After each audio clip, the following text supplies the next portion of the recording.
Ардактуу замандаштар, биз Вена шаарынан түз алып көрсөтөбүз. Вена шаарынын так ортосунда ушундай 150 метр бийиктикте мунара бар экен, ошого чыктык. Маңдайыңыздарда көрүп турган ал имараттар бул Вена шаарындагы Бириккен Улуттар уюмунун башкы кеңселери болот экен.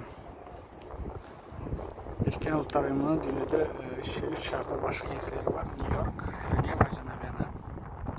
Ушул жерде жайгаштыр.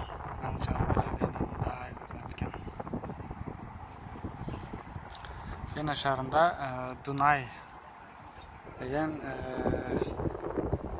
дарыя өтөт. Ошол Дунай дарыясы өтүгөнү бөлүп алышат экен. Дунай дарыясын ар кандай максатта колдонушат экен. Жанындагы өлкөлөр менен соода саттыкта да, жүк ташканда да ушуну колдонушат экен.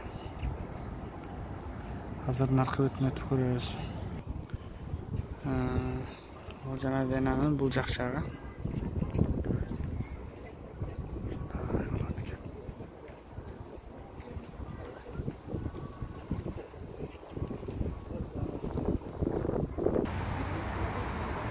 Жана могул жак тарттык эле, эми бул жагы Вена деген шаар.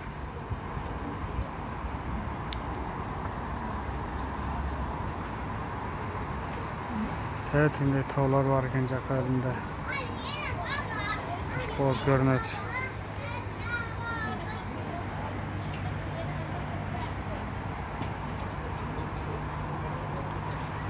Жап-жашыл экен.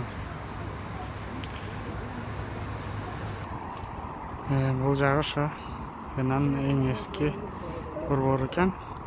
Байыркы шаар деп коет экен бул жерде.